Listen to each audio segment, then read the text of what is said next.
Now that we've looked at traditional approaches to management, let's shift to more modern ideas. One of the most influential thinkers was Peter Drucker. Drucker wasn't just an academic, he consulted with major companies like General Electric and observed how work was really done. His advice boiled down to one main message: empower people. What does that mean? First, give employees a sense of meaning in their work. Let them make decisions and contribute ideas, instead of being micromanaged. He also argued that companies should cut unnecessary bureaucratic rules, especially those that humiliate or frustrate employees. Another key point was recognition. Drucker emphasized celebrating employee contributions, not just financial results.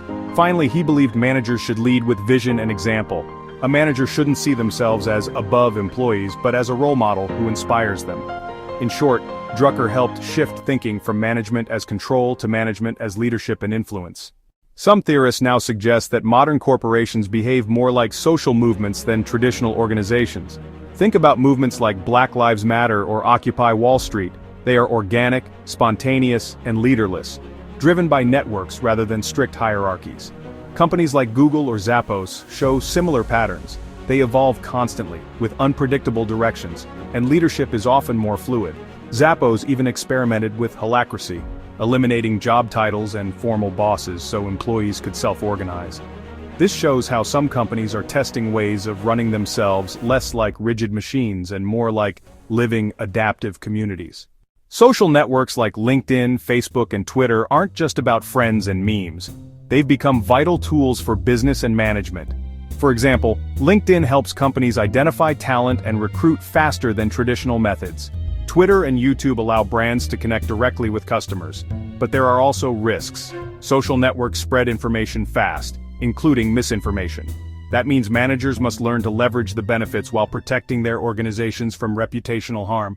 Some companies limit employee social media use, others encourage it, turning employees into ambassadors who represent the brand online. Either way, social networking is no longer optional, it's reshaping how organizations operate.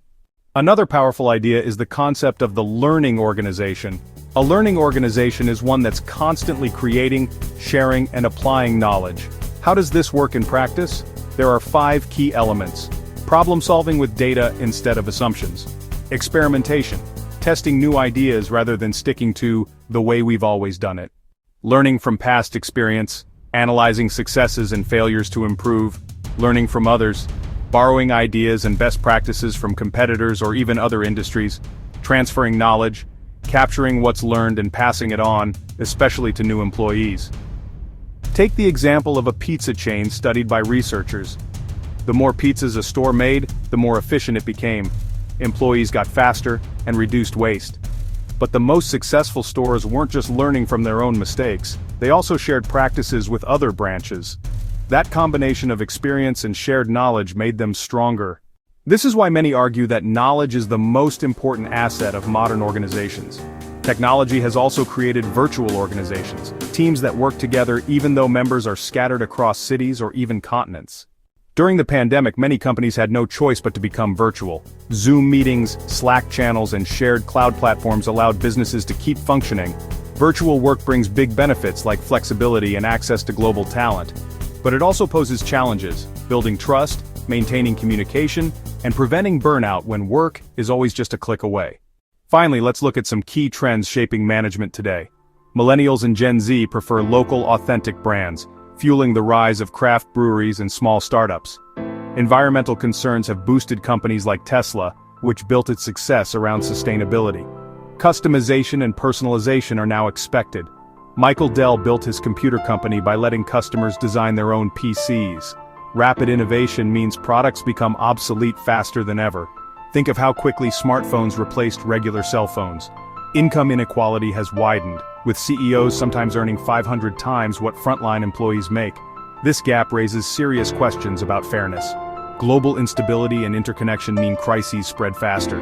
The pandemic showed us how events in one part of the world affect everyone. Digital connectivity allows even a fisherman in India to sell his catch directly to buyers before heading out to sea, raising his profits and lowering consumer prices. And finally, the rise of the creative class means anyone with skills can create, publish, and monetize online, from YouTube creators to freelance coders. All of these forces are transforming the way we manage people and organizations. So, if the early management theorists gave us structure and control, modern management adds flexibility, adaptability, and creativity. From Drucker's leadership principles to learning organizations and virtual teams, today's managers need to balance structure with innovation, authority with empowerment, and stability with change.